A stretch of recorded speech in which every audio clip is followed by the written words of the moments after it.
This is a safe zone with no judgment. Hi guys, welcome back to my channel. It's Maya. Di video kali ini, ala-ala nih ya, gue pengen bikin podcast public speaking dengan tagline, This is a safe zone with no judgment. Artinya gue pengen podcast ini menjadi ruang buat kita untuk ngomongin tentang kesalahan, insecurities, apapun yang berhubungan dengan public speaking, supaya kita bisa sama-sama belajar. Jadi tanpa judgment nih, kita bisa ngomongin tentang insecurities, kesalahan, dan lain sebagainya. Karena biasanya nih kalau kita udah profesional, kita sebenarnya masih punya insecurities, kita sebenarnya pernah melakukan kesalahan juga gitu, tapi nggak ada ruang untuk ngomonginnya. Padahal kalau kita omongin dan diskusiin, bisa jadi itu bisa merupakan pelajaran yang berarti buat orang lain dan juga buat diri kita sendiri. That's why I make this podcast untuk mendiskusikan hal tersebut supaya kita bisa menjadi pembicara yang lebih baik lagi. Dan seperti podcast pada umumnya ya, gue akan nantinya mengundang beberapa teman-teman gue dari berbagai macam profesi, mau itu presenter, atau mungkin lawyer, dosen, berbagai macam background deh, untuk ngomongin tentang perjalanan mereka dalam mempelajari public speaking dan apa sih insecurities dan kesalahan yang mereka pernah buat di dalam perjalanannya mempelajari public speaking. Tapi di video kali ini gue akan memulai dengan diri gue sendiri dulu, karena lagi pandemi gini ngundang orang susah ya Bo ya. Jadi dimulai dari diri sendiri dulu ya. Sesuai dengan judulnya, pada episode pertama ini gue pengen ngomongin tentang ditolak TV, didengar YouTube. Semoga ini gak clickbait ya. Semoga bener-bener judulnya ini merepresentasikan apa yang mau gue ceritain. Oke, baik, kita langsung mulai aja. Ini dia podcast public speaking episode pertama. This is a safe zone with no judgment. Sebelum kita mulai ceritanya, ini gue ngomongnya gue lo aja ya, biar lebih deket, biar nggak ada jarak di antara kita. Sebenarnya sih gue udah nyiapin nama untuk menyapa pendengar podcast public speaking ini adalah komunikan, karena dalam ilmu komunikasi ada komunikator, yaitu orang yang mengirimkan pesan nih, pembicaranya, ada komunikan, orang yang menerima pesannya atau lawan bicaranya. Jadi ya boleh lah ya ada panggilan-panggilan komunikan, tapi kalau gue lupa ya gue lo aja ya guys ya, biar lebih deket kita. Oke, kita langsung mulai aja ceritanya. Jadi gue akan cerita dari awal mula gue berkarir di dunia komunikasi inilah ya. Gue mengawali karir gue sebagai seorang penyiar berita di radio kampus dulu waktu gue masih kuliah di Institut Pertanian Bogor. Ada dulu namanya Agri FM. Nah, setelah di Agri FM itu gue juga sempat nyoba-nyobain radio-radio lokal, ikutan lomba dan dicoba untuk siaran gitu. Cuman karena sibuk kuliah gitu ya, jadi kurang bisa membagi waktu. Tapi ketika sudah tingkat akhir, gue akhirnya jadi penyiar berita di salah satu televisi di Bogor. Karena pas tingkat akhir tuh kuliahnya udah tinggal sedikit kan, tinggal nyusun skripsi aja, jadi punya lebih banyak waktu. Nah, setelah gue udah dapet ijazah nih, udah S1, barulah gue bisa apply untuk menjadi reporter berita di stasiun televisi. Dan masuklah gue ke sebuah stasiun televisi. Adalah, kalau googling juga tahu apa namanya. Tapi di sini kita menamakannya anonim aja. Ke sebuah stasiun nasional berita yang kece-mete banget lah. Nah, pada saat itu karena gue punya pengalaman sebagai presenter berita ya, di pas kuliah gitu di lokal, maka gue adalah salah satu orang dari angkatan gue tuh yang dipertimbangkan untuk dicoba menjadi seorang presenter. Jadi kalau misalnya di televisi itu jabatan lo yang utama itu adalah reporter nih. Kalau mau masuk ke dunia jurnalis ya reporter dulu, baru nanti asisten atau associate producer, terus producer, dan naik terus ke atas sampai pemret. Nah, entry levelnya adalah reporter. Kalau jadi presenter itu tuh tugas tambahan sebenarnya. Nah, karena gue punya pengalaman sebagai presenter TV lokal, salah satunya koordinator presenter pada saat itu mempercayakan beberapa orang dari angkatan gue untuk dicoba dulu nih jadi presenter, dan gue masuk ke situ.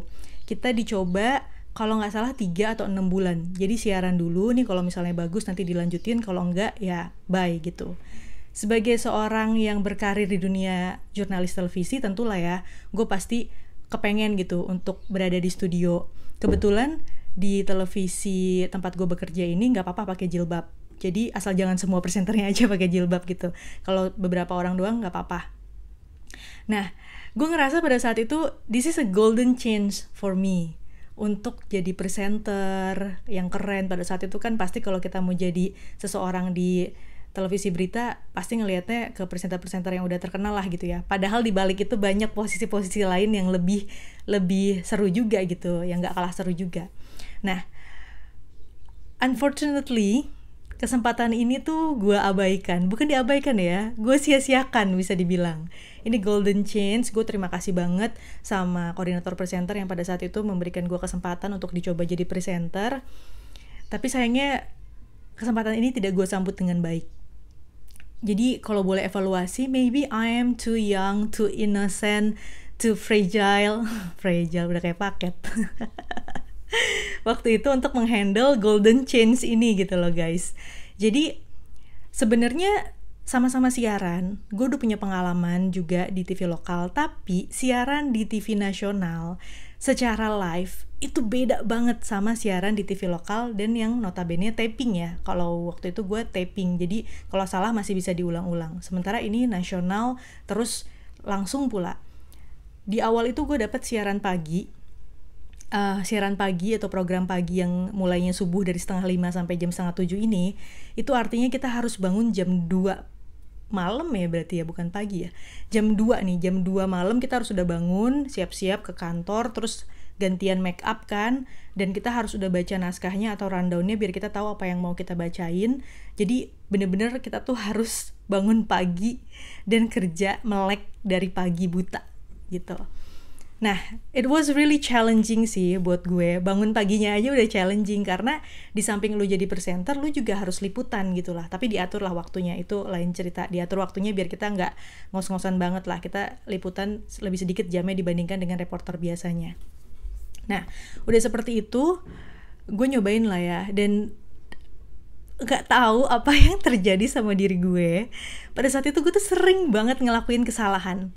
Jadi dicoba nih, siaran sama teman seangkatan gue, kadang-kadang sama senior juga lah ya pasti. Sering banget ngelakuin kesalahan, entah itu salah baca prompter, atau slip of tongue, atau tiba-tiba ngeblank, atau nggak bisa tektokan, nggak bisa chit-chat sama partnernya. Pokoknya banyak banget deh kesalahan gue tuh. Gue ngelakuin kesalahan banyak banget. Yang paling sering sih ngucapin kata-kata gitu ya, kayak kurang yakin, akhirnya salah lagi, salah baca terus. Nah, di situ ya pasti kan kita diingetin sama produser, ayo latihan, ayo lebih giat lagi latihannya. Dan sejauh gue ingat, pada saat itu tuh gue bener-bener mau memanfaatkan kesempatan ini, jadi gue bener-bener berusaha. Di rumah itu gue baca semua berita online, tapi gue baca gitu as if gue ada di studio dan lagi bacain berita. Gue belajar intonasi, gue belajar baca supaya nggak salah-salah. Kita kalau baca buku kan bener gitu ya guys ya, tapi kadang-kadang kalau baca prompter hukum dibaca hokum gitu loh. Jadi kadang-kadang nggak sinkron gitu, karena mungkin bergerak gitu ya teksnya, jadi kita jadi was-was gitu kan. Nah, tapi gue nggak mau menyerah. Pada saat itu gue bener-bener berusaha sekuat tenaga gue, baca di rumah, baca berkali-kali biar intonasinya, terus nanya ke teman gue kayak gimana sih caranya biar lentur, biar enak ngomongnya apa segala macem. Tapi tetap aja guys, begitu gue siaran ada aja yang salah. Sampai ada kejadian suatu hari, ini lucu sih kejadiannya kalau diinget-inget ya, kejadian yang mungkin bikin gue tuh ditandain gitu ya. Jadi pada saat itu gue punya masalah pribadi juga lah ya, memang lagi sedih gitu, hati ini lagi ada masalah. Terus udah gitu gue siaran lah hari itu. Harusnya kan siaran dimulai dari 6:30 sampai 6:30 ya, kalau nggak salah ya, 2 jam. Tapi pada saat itu ada siaran bola, jadinya gue tuh siaran cuma setengah jam doang kok, dari jam 6 sampai 6:30. Setengah jam doang guys, dari yang biasanya 2 jam jadi setengah jam doang. Itu kan harusnya udah gampang gitu ya, cuma sebentar doang gitu. Jadi siaran lah gue setengah jam doang yang seharusnya gampang banget. Dan mulus nih, dari segmen 1, segmen 2 udah gak ada kesalahan. Setengah jam kan biasanya terbagi jadi 3 segmen ya. Nah segmen 3 nih, di perencanaan apa yang mau tayang atau di rundown, itu tuh gue ngelihat ada 2 berita tentang film. Tapi pas gue siaran baru 1 berita tentang film doang nih tayang. Terus produser gue ngebisikin lah ya di earpiece, grand closing, Dan yang gue lakukan adalah closing biasa. Jadi bedanya grand closing sama closing, kalau misalnya grand closing tuh selesai programnya guys. Jadi kayak kami mewakili tim yang bertugas mengucapkan terima kasih atas kebersamaan Anda, sampai jumpa gitu ya kan. Nah tapi kalau closing yang biasa itu cuman kayak peralihan segmen doang. Kami akan kembali sesaat lagi gitu. Nah disuruh grand closing ya, gue malah closing biasa, kami akan kembali sesaat lagi. Untungnya pada saat itu partner gue bisa menghandle ya, kayak iya Maya, tapi karena waktu kita terbatas jadi kita sudahi saja sampai saat ini gitu kan. Dia menyelamatkan layar lah. Cuma setelah itu wah mampus nih, gue udah deg-degan nih, aduh salah lagi nih gitu kan. Nah bener aja, sebelum gue keluar studio udah dijegat tuh sama produsernya. Terus dibilangin ya, ditegur gitu ya, sebenarnya kan wajar dalam dunia kerja kita ngelakuin kesalahan, kita harus take responsibility atas kesalahan kita, termasuk ditegur sama atasan. Nah atasan gue ini, produser gue ini langsung ngomong, gimana sih lo masih aja salah, orang cuma setengah jam doang gitu. Ya maaf bang, di depan dia kayak ya maaf bang ya, next time lebih baik lagi bang, itu cuman disuruh grand closing doang loh, tadi udah di ujung doang. Iya tadi gue kira ada 2 beritanya tentang film gitulah intinya detailnya. Terus udahlah ya.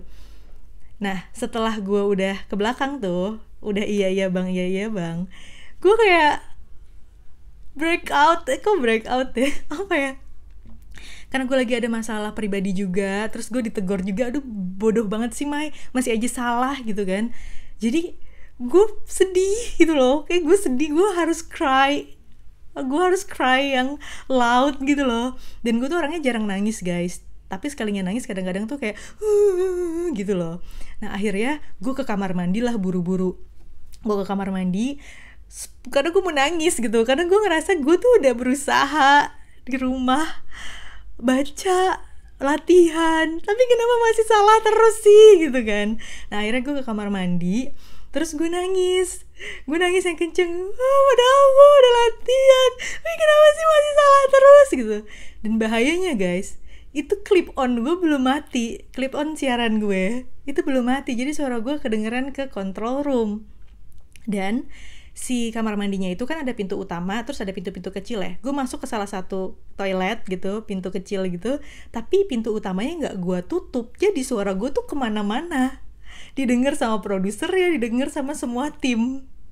Sampai ada orang control room yang bilang, itu kenapa tuh presenter baru gitu. Dan gue nggak nyadar kalau gue didengerin sama satu newsroom pada saat itu. Gue nangis yang kayak kenapa sih masih salah terus gitu.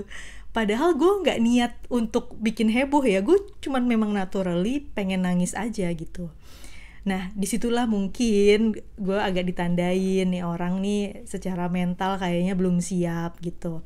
Akhirnya ya besok-besoknya ujung-ujungnya ya gue masih ngelakuin kesalahan, tapi gue yakin pada saat itu gue udah do my best gitu lah ya. Akhirnya gue gak kepilih untuk diterusin jadi presenter. Jadi cuman sekitar 3 atau 6 bulan ya, gue lupa banget ya, jadi presenter di TV tersebut, masuk studio. Nah tapi gue tidak pernah menyesali, karena menurut gue apa yang sudah terjadi itu adalah hal yang memang seharusnya terjadi, udah takdir kita gitu.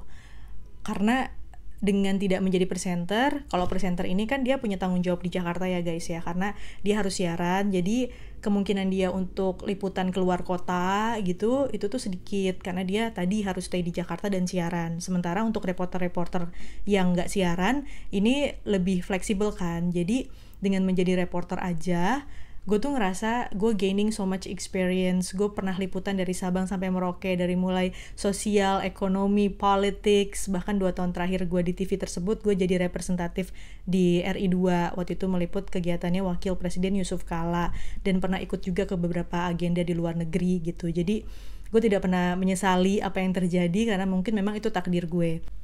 Cuman kalau gue boleh mengevaluasi kenapa gue gagal pada saat itu menjadi presenter, 1, ya karena gue sering melakukan kesalahan gitu ya. Terus kedua, ada drama-drama tadi yang terjadi, ada aja gitu. Dan yang ketiga, gue kayak mencoba membreakdown apa yang salah dengan diri gue dulu sehingga gue gak bisa overcome challenge tersebut. Dan setelah gue renungi gitu ya guys, bertahun-tahun kenapa harus bertahun-tahun sih, setelah gue evaluasi diri gue, oh kayaknya ada 3 alasan nih kenapa gue gak jadi presenter yang baik pada saat itu gitu. Yang pertama, gue tuh minder, self esteem gue turun banget sehingga gue nggak bisa perform dengan baik. Karena waktu itu gue satu-satunya yang pakai jilbab bisa dibilang. Yang lainnya tuh cewek-cewek tinggi, kece, mete, cantik, ngomongnya juga udah bagus banget lah, apalah gue gitu. Dan gue pakai jilbab dan somehow itu membuat gue agak minder. Aduh, apa sih, gue mah begini doang gitu. Kedua, gue ngerasa gue belum kuat di materinya. Jadi kalau kita bacain berita itu kan kita pasti bacain semua berita yang terjadi di tanah air ya, mau itu tentang RI1, RI2, ekonomi, politik, dan apapun itu, hasil liputan dari KPK, dari Tipikor, dari DPR gitu kan. Nah somehow pas awal-awal gue jadi reporter itu kan gue belum banyak pengalaman ya, belum kuat di lapangan, belum militan di lapangan. Jadi gue kayak nggak ngerti apa yang gue bacain ketika gue jadi presenter. Makanya memang bagusnya itu untuk menjadi presenter orang tuh harus kuat di lapangan dulu, baru dia naik ke studio, karena dia jadi lebih paham apa yang dia bawain, apa yang dia bacain. Terus yang ketiga, menurut gue tuh memang pressure siaran langsung di televisi ini tuh tinggi banget. Karena kalau kita nggak fokus, itu kan kita tayang apa yang ada di TV sama seperti apa yang Anda saksikan di rumah gitu. Jadi pressure-nya tuh tinggi banget dibandingkan taping tadi. Kalau taping salah bisa ngulang, kalau live salah harus improvisasi, harus lanjut aja gitu, show must go on. Nah jadi itu tuh memang pressure-nya tinggi guys. Kalau lu nggak handle pikiran lo sedemikian rupa untuk fokus, maka udah screw up deh, kayak gue dulu gitu. Jadi harusnya kan mungkin kalau misalnya kita lagi siaran kayak gitu ya kita santai aja, tenang, santai, terus fokus baca gitu kan, fokus sama partner kita. Kalau kita udah mulai kepikiran, aduh satu Indonesia lagi nontonin gue nih, gue ngomong apa satu Indonesia lihat nih, wah udah itu bakalan gak fokus, akhirnya salah-salah terus gitu. Nah jadi seperti itu guys. Menurut gue itu adalah alasan-alasan kenapa pada saat itu gue gak bisa perform dengan baik, sehingga gue missing the golden chance in my life untuk menjadi the real television journalist yang juga tampil di studio gitu sebagai presenter. Tapi it's okay, gak apa-apa gitu. 3 alasan tadi gue rangkum lagi. Yang pertama karena self esteem gue turun, gue minder karena gue pakai jilbab. Dulu gue ngerasa kayak norak gitu loh pakai jilbab, gue kecantikan gue tidak terpancar gitu. Tapi kalau sekarang beda ya guys. Kalau sekarang kan udah terpancar sekali gitu. Gue ngapain aja kayaknya oke gitu. Harus pede guys, harus pede ya kan. Kalau sekarang gue udah confident banget sama jilbab gue gitu. Kalau dulu kayaknya awal-awal kan, jadi gue ngerasa nggak pede gitu. Apalagi sekarang udah banyak juga orang pakai jilbab, jadinya ya gue makin pede aja gitu, banyak temennya. Dan yang kedua tadi karena gue masih bodoh, nggak menguasai materi-materi di lapangan, jadi somehow gue nggak tahu apa yang gue baca, gue nggak ngerti apa yang gue baca. Dan yang ketiga adalah pressure yang tinggi saat siaran live gitu. Itu adalah 3 main reasons gue rasa yang membuat gue gagal untuk take that golden chance yang mungkin hanya terjadi 1 kali dalam hidup gue. Karena setelah itu kan siapa sih yang nggak mau ya kan mengembangkan diri dan menguasai semua lini gitu. Karena gue sebagai television journalist, gue berusaha menguasai semua pekerjaan ya, kayak gue liputan bisa, nggak pakai kameramen pun gue bisa ngambil gambar sendiri, gue editing juga bisa, voice over bisa, ngedit naskah bisa, PTC atau piece to camera atau on cam di lapangan tuh bisa, live report ya kadang bisa kadang enggak tergantung situasi, karena live report tuh kadang-kadang kita langsung siaran gitu loh guys, nggak ada waktu untuk mempersiapkan diri atau mempersiapkan materi. Nah tinggal ini nih, being a presenter gitu kan, gue penasaran, gue pengen gitu. Nah akhirnya abis itu gue mencoba lah apply ke televisi lain untuk bekerja sebagai reporter presenter juga gitu, tapi nggak pernah ada lagi kesempatannya. Dan di beberapa televisi lain, bahkan gitu beberapa stasiun televisi ya guys ya, itu tidak menerima yang pakai jilbab untuk masuk presenter. Kalau misalnya di lapangan mau liputan apapun itu, liputan traveling, liputan live report, pokoknya selama di lapangan it's okay. Tapi untuk masuk ruangan nggak dikasih, ruangan studio yang nggak dikasih, karena alasannya sebenarnya acceptable buat gue sih, reasonable lah, bisa diterima alasannya, karena newsroom itu adalah tempat yang netral ya kan. Kita nggak boleh bawa lambang partai, lambang apapun itu ke dalam newsroom, ke dalam studio dan newsroom, supaya terlihat netral. Bahkan orang yang Katolik pun misalnya nggak siaran dengan kalung salib juga gitu. Jadi gue mengerti lah alasannya kenapa gitu dibatasi akhirnya yang pakai jilbab, maybe gitu ya. Tapi gue nggak tahu kedepannya, mungkin karena semakin banyak orang pakai jilbab ya bisa jadi menjadi isu yang biasa banget gitu. Sementara waktu gue dulu itu masih jarang banget orang yang pakai jilbab di tahun 2011 lah ya. Jadi karena nggak pernah ada yang nerima nih ya stasiun TV lain, ya kalau misalnya mau jadi associate producer atau produser di sana dengan pengalaman gue yang semakin banyak ya bisa gitu. Tetapi kalau mau masuk studio as a presenter itu nggak bisa, susah ditembusnya pada saat itu. Jadi bisa dibilang kesempatan gue untuk menjadi presenter dulu di televisi pertama gue, televisi nasional pertama gue, itu adalah kesempatan pertama dan terakhir. Selama karir gue bisa dibilang I've been praying so hard untuk dapat second chance, tapi itu never come guys. Jadi di sini gue pengen sampein kalau kesempatan kedua tuh belum tentu ada. Jadi kalau kamu dapat kesempatan golden chance, tolong manfaatkan itu, berusaha semaksimal mungkin. Jangan sampai kamu missing the first chance that you got dan never get any other chances lagi gitu. Jadi manfaatkan dan berjuang untuk setiap chance yang kamu punya dalam hidup ini.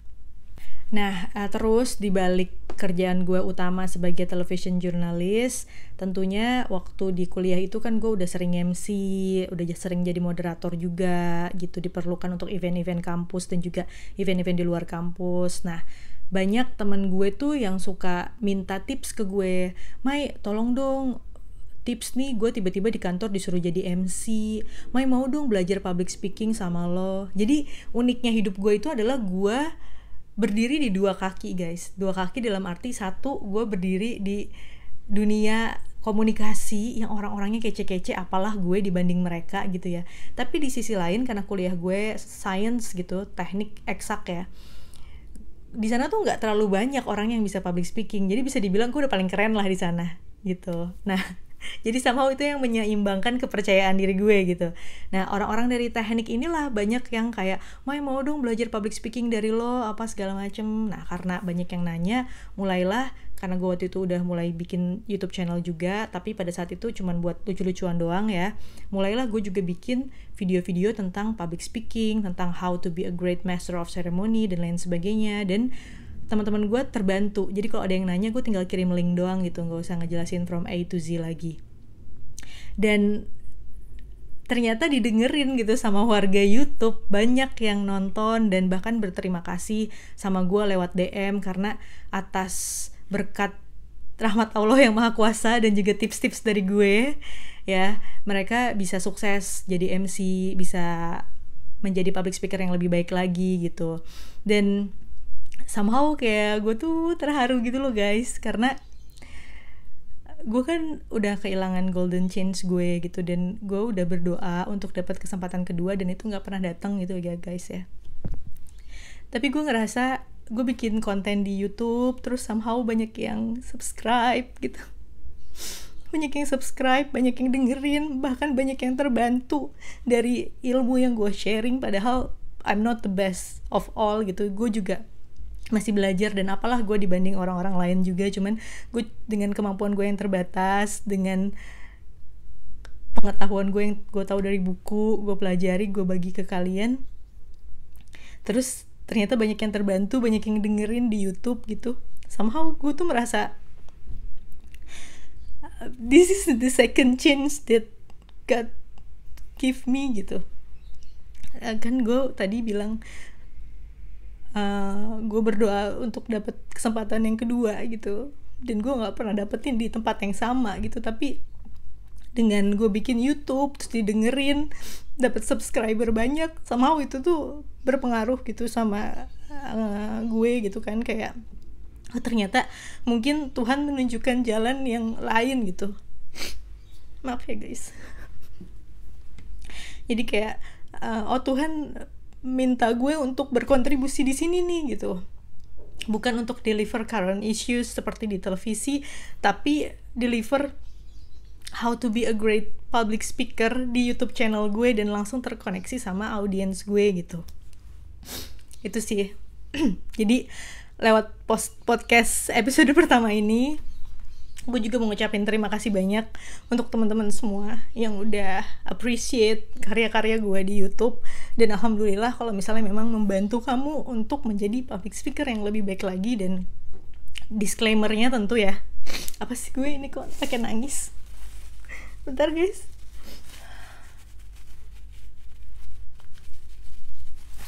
Oke. Kenapa pakai nangis dah? Oke, disclaimer-nya pasti gue sharing tentang public speaking di channel gue bukan berarti gue adalah yang terbaik dari yang terbaik gitu. Cuman gue punya ilmu ya dan pengetahuan tentang public speaking, dan gue willing to share aja ke kamu semua supaya kita bisa sama-sama belajar. Jadi gue bukan yang terbaik di sini maybe gitu, tapi mari kita sama-sama belajar dan saling memperbaiki diri satu sama lain gitu. Jadi bisa berfaedah lah gitu YouTube channel gue ini untuk semua umat. Untuk warga YouTube khususnya ya. Gitu deh guys ceritanya. Jadi udah sih, mungkin di podcast pertama ini gue cuma mau cerita itu doang.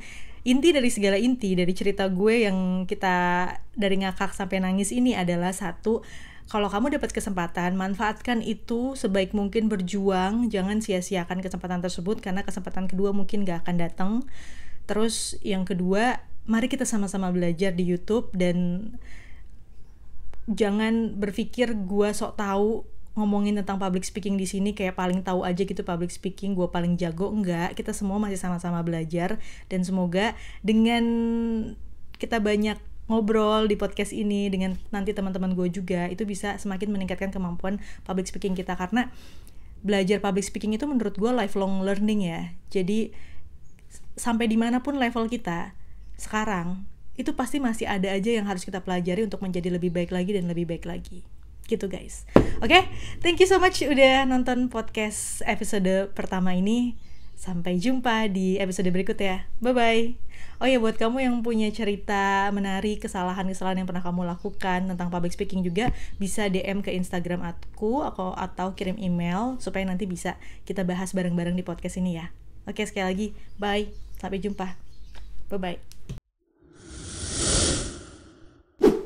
This is a safe zone with no judgment.